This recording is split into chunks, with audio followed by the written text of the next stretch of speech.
Giant truck buffalo arrest. धरती के सुदूर जंगलों के बीच बहुत बड़ी गहरी गुफा थी, जिसके अंदर अलग ही दुनिया बसी हुई थी, जहां पर भैंसों का साम्राज्य था और उन पर एक भैंसा राजा राज्य करता था, जो बहुत ही शक्तिशाली था। वो आधा इंसान और आधा जानवर था। एक दिन भैंस मंत्री राजा से कहता है, भैंस राजा जी, हम बहुत समय से इस धरती के अंदर रहते हैं, अब हमें ऊपर धरती पे जाकर रहना चाहिए। देखते तो है वहाँ क्या है। मैं भी यही सोच रहा था कि ऊपर धरती में अपना साम्राज्य बढ़ाने को, धरती में राज्य करने को, तो आप लोग क्या सोचते हो? सभी लोग एक साथ कहते हैं, आप सही बोल रहे हैं भैंसा राजा, हमें पूरे धरती में राज करना चाहिए। हाँ राजा जी, हम कब तक इस छोटे से दुनिया में कैद होकर रहेंगे? आपको पूरी दुनिया का राजा बनना चाहिए। तो ठीक है, आप सभी युद्ध की तैयारी कीजिए, हम कल ही ऊपर धरती में रहने वालों पर हमला कर देंगे।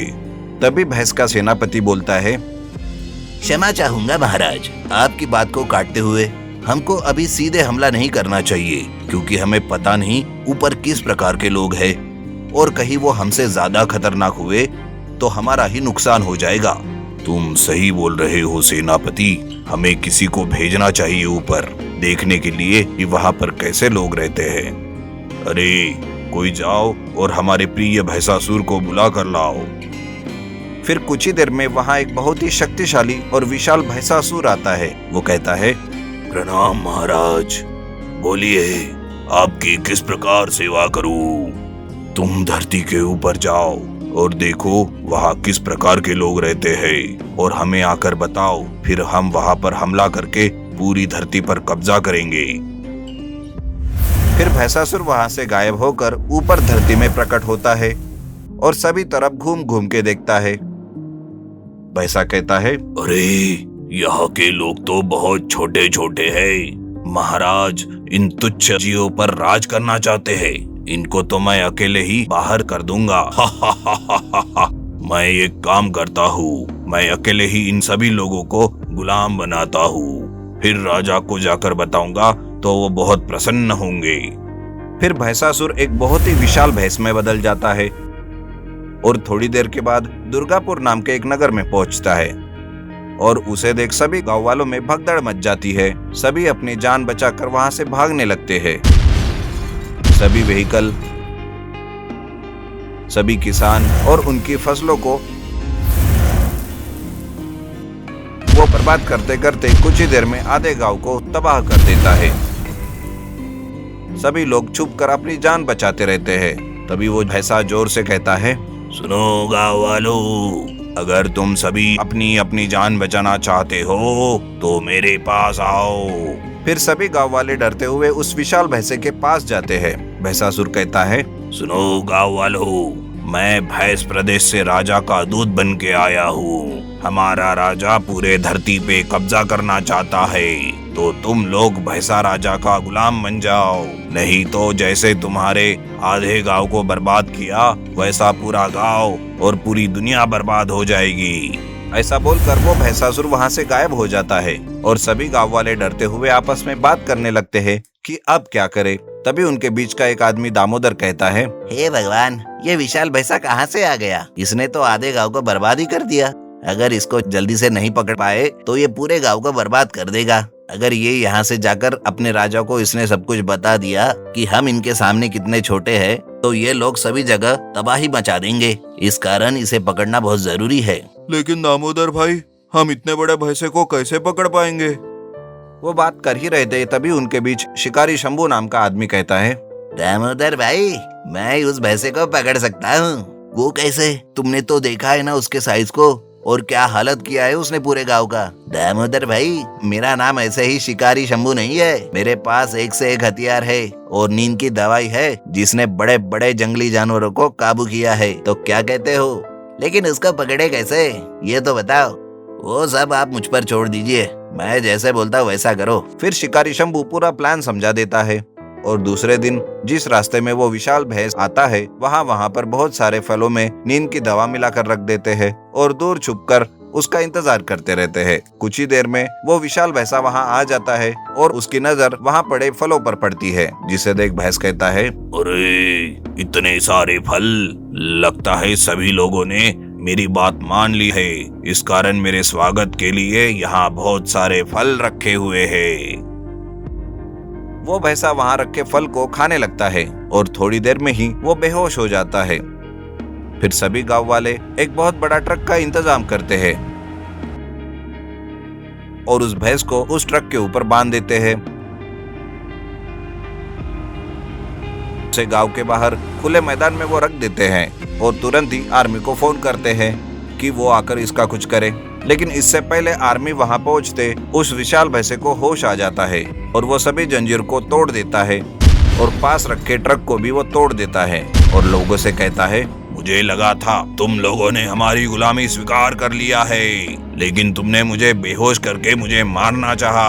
अब तुम लोगों को कोई नहीं बचा सकता। ऐसा बोलकर वो लोगों को मारने के लिए दौड़ता है। तभी वहां आर्मी के जवान बड़े बड़े टैंक और फाइटर जेट लेकर पहुंच जाते हैं और सभी तरफ से उसे घेर कर हमला कर देते हैं। वो भैंस बचने की बहुत कोशिश करता है, लेकिन सभी तरफ से घिरे होने के कारण कुछ भी नहीं कर पाता और अंततः वो बहुत घायल हो जाता है और मारा जाता है। फिर सभी गांव वाले आर्मी के लोगों का धन्यवाद करते हैं और वहां से चले जाते हैं। इधर पाताल में भैंस राजा, क्या हुआ सेनापति, भैंसासुर अभी तक नहीं आया? पता नहीं महाराज, मैं अभी देख के आता हूँ कि ऊपर क्या हुआ है। जब सेनापति ऊपर धरती पे आके देखता है तो वो हैरान हो जाता है कि भैंसासुर वहां मरा पड़ा हुआ है। वो तुरंत राजा को जाकर पूरी बात बताता है। राजा चौंकते हुए कहता है, क्या बात कर रहा है? मुझे लगता है अभी हमको और इंतजार करना चाहिए और पता करना चाहिए कि ऊपर के लोग और कितने ताकतवर है, उसके बाद ही हम हमला करेंगे। ऐसा कहकर भैंसा राजा वहां से चला जाता है। जेठालाल नाम का एक प्याज का बहुत बड़ा व्यापारी था। वो एक नंबर का लालची और जमाखोर किस्म का इंसान था। हमेशा आसपास के सभी किसानों से पूरा प्याज खरीद के वो अपने गोडाउन में रखता और बहुत ऊंचे दाम में वो बेचता था। एक दिन रमेश नाम का आदमी जेठालाल से कहता है, क्या जेठालाल जी, प्याज के दाम तो बहुत कम हो गए हैं, फिर भी आप इतने महंगे रेट में बेचते हो। इतना लालच भी किसी काम का नहीं। ऐसा क्या? क्यों रे, तुमको जहाँ सस्ते में मिल रहे हैं वही जाकर क्यों नहीं खरीद लेते? यहाँ पर अपनी कब्र खुदवाने आए हो क्या? ऐसा बोलकर वो लोगों को धमकाता था। मैं टॉप क्वालिटी का प्याज बेचता हूँ, इस कारण इतना महंगा बेचता हूँ। जिसको खरीदने हैं खरीदो, नहीं तो भागो यहाँ से। आसपास में कहीं भी प्याज नहीं मिलने के कारण लोग उससे ही खरीदते थे। तभी कुछ लोग बातें कर रहे थे। गलती हम लोगों की ही है। प्याज को हम इतना अपना बना चुके हैं कि इसके बिना कोई सब्जी पसंद ही नहीं आती। हाँ रे, दूसरे जगह से भी तो खरीद नहीं सकते। ये तो वही बात हो गई, जितने का मुर्गी नहीं उतने का मसाला। एक दिन जेठालाल अपने शॉप के पास बैठा था। तभी एक आदमी भागते हुए आया और हाँफते हुए बोला, सेठ जी, पता है क्या अभी क्या चल रहा है? सुन रहे, अगर तू बोला फॉग चल रहा है तो चप्पल फेंक के मारूंगा। क्या सेठ जी, मैं हमेशा मजाक नहीं करता। तू ना बेटा, बस 100 में से मात्रा 95 बार ही करता है। छोड़ो सेठ इस बात को। पता है पड़ोस के राज्य में सभी लोग रातों रात गंजे हो रहे हैं। अरे ये क्या बात कर रहा है? हाँ सेठ जी। अच्छा, तो इसका इलाज क्या है? डॉक्टर का कहना है प्याज का रस लगाने से ये ठीक हो जाएगा। इस कारण प्याज का बहुत डिमांड बढ़ रहा है। लोग खाने से ज्यादा सर में लगा रहे हैं। वो बीमारी इस गांव में भी आ गई, जिसके कारण पूरा गांव रातों रात गंजा हो गया और सभी लोग जेठालाल से प्याज खरीदने आ गए ताकि उनका इलाज हो सके। लेकिन जेठालाल कहता है, देखो गाँव वालों, मेरे पास भी प्याज की बहुत कमी है। मैं आप लोगों के लिए बहुत मुश्किल से प्याज लाया हूँ, इस कारण 200 रुपए किलो में बेच रहा हूँ। ये सुनकर गांव वाले कहते हैं, सेठ जी इतना महंगा क्यों? देखो रे, तुमको खरीदना है तो खरीदो, वरना रहने दो और जाओ गंजे होकर घूमो। लोग मजबूर थे, इस कारण इतने रुपए में भी लोग खरीद कर ले गए। एक दिन गांव के चौराहे पर कुछ लोग खड़े थे। तभी एक साधु बाबा आए और वो कहने लगे, क्या हुआ पुत्र? मैं कब से देख रहा हूँ, पूरा गांव गंजा हो गया है। क्या हुआ है, जरा विस्तार से बताओ। आपको पता नहीं क्या हुआ है? नहीं पता, तभी तो पूछ रहा हूँ मूर्ख। और वैसे भी मैं कई सालों से गुफा में तप कर रहा था। सभी लोग उनको उस बीमारी और जेठालाल के बारे में सब बता देते हैं। अच्छा, तो ये बात है। मैं अभी तुम्हारी समस्या दूर करने का उपाय देता हूँ। तभी साधु एक मंत्र पढ़ता है। अंडी बंडी संडी हेलीकॉप्टर प्रकट हो, जो भैंस के लंडी ओम फट स्वाहा। और वहां तुरंत ही एक ओनियन हेलीकॉप्टर प्रकट हो जाता है। ये देखकर नानू कहता है, ये क्या? ये तो प्याज के जैसा हेलीकॉप्टर है, लेकिन ये क्यों? बेटा, जिसकी जैसा समस्या वैसा इलाज। तभी बगल में एक खड़ा आदमी हंसते हुए बोलता है, साधु बाबा, किसी का पोटी का समस्या हुआ तो क्या उसके लिए पोटी वाला हेलीकॉप्टर बना दोगे? अरे मूर्ख, मजाक करता है, ज्यादा मत बोल, नहीं तो तेरी पोटी करने वाला छेदी बंद कर दूंगा। फिर जिधर से खाना उधर से करेगा, समझ गया ना? बाबा, इस मूर्ख को माफ कर दो और बताओ इसका क्या करना है। साधु उनको पूरा खेल समझा देता है, जिससे प्याज की समस्या दूर हो जाएगी। और काम होने के बाद अनियन हेलीकॉप्टर वही गोडाउन के पास छोड़ देना, ऐसा कहता है। और साधु अंतर ध्यान हो जाते हैं। फिर वो लोग अनियन हेलीकॉप्टर में बिठा के जेठा का पीछा करते हैं।